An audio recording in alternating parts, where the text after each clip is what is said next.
Hello, my dear friends. Welcome to my channel. Today I will tell you a very interesting story. I hope you like it. They think I took a vow of silence. I don't mind. My mother took me to psychiatrists, and they said clever words. Mutism, psychotrauma, logophobia, neurosis like speech impairment syndrome. Naive. It's just the way I live now. I had to drop out of university because I couldn't answer lectures, take oral exams, or communicate with professors. Everything was fine until my third year, and then there was silence.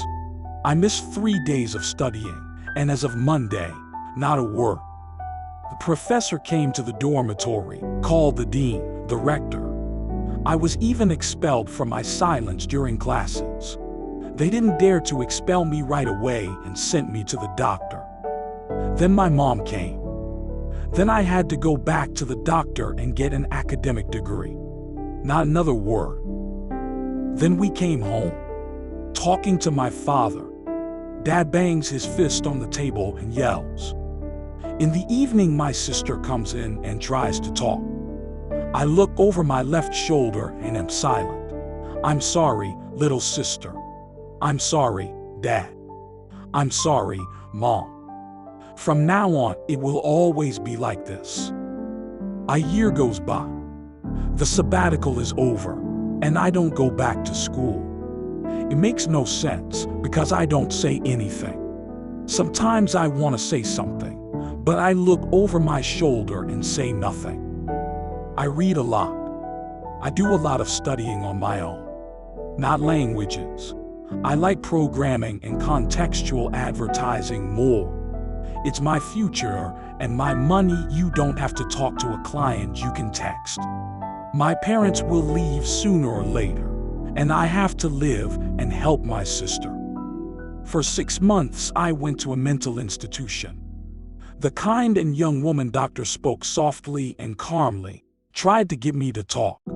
She was very upset that it didn't work out. In the evening, the orderlies beat me in the showroom, but in such a way that no bruises were left. They laughed that sooner or later I would ask for mercy. It didn't work the first time. It didn't work the second time either. I served my full term, learned how to hide pills under my tongue and hand them out to the needy in the unit, met all the local loonies, got disability and minimum pension, and then they let me go. I was bored at home, taking care of my sister and educating myself. Retirement is good, but you still need a job. I became a freelancer. I wrote content for websites, programmed, contextual advertising, tried everything. I worked 16 hours a day, slept 8, got fat, started running, eventually came success and money. And all this without saying a word. I am what I am, dumb, but not deaf, stupid, but not dumb. I coordinate the work of hundreds of people, and it's all remotely. No phone calls or face-to-face meetings. I make good money and feel confident about the future. 33 years of silence. Every day I look over my left shoulder and sigh. 33 years I wake up in the middle of the night wet with sweat and clamp my hand over my mouth. I'm still afraid I might talk in my sleep, and I often take sleeping pills, but the drugs don't help.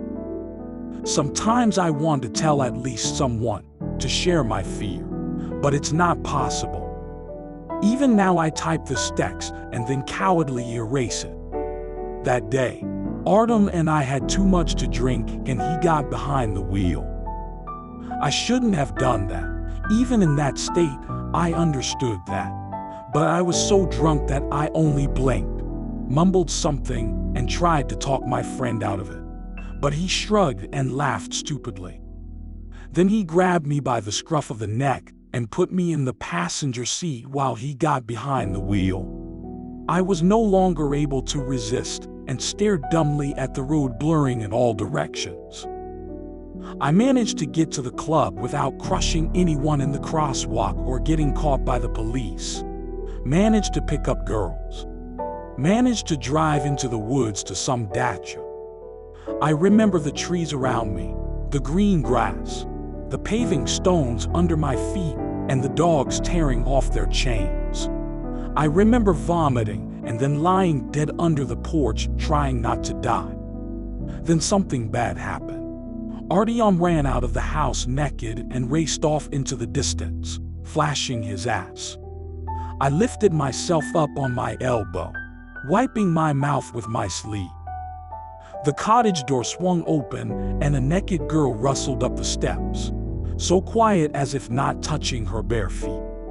Her head was unnaturally turned to the right, so that she looked at me as she floated past. That lifeless gaze and the turn of her head I will never forget. The girl went downstairs and followed Artyom into the woods. I never saw them again. I don't remember how I got to the dorm, it was all a blur, even though I was sober. I drove part of the way in Artyom's car, then abandoned it and took country roads back to town. It was like nothing had changed in the dorm. I went to bed and stayed up for 2 days, waiting for the police to come, but no one ever did. Only in the night, a man appeared at my bedside, engulfed in flames. He came out of the wall, wagging his tail and staring at me contemptuously. "You know who you hurt, human." I only wheezed back, unable to answer. The bad stuff didn't seem to let go until now. The man in the flames wasn't bothered by it at all. He cared more about hearing the answer. "Do you know what's going to happen to you, you bastard?" I was silent and felt the heat from the fire. "Your friend, do you want to see him?" It was a rhetorical question, because I'd already seen an odd meat stump floating somewhere among the swamps and dripping into the muddy water. "Now to you," the creature said. "You must take responsibility for your actions. Are you ready?" I wasn't ready, but I couldn't run away, either. I just watched and listened. "Your last words," the demon said, "before I start torturing you. Don't you say anything. Can't you think of anything? Can't you find the words? I'll give you time to think, man, and I'll stand over your left shoulder." He's been around ever since, always standing on my left shoulder, wherever I am. He waits patiently for my last word. He doesn't rush me, but sometimes reminds me of himself by coughing.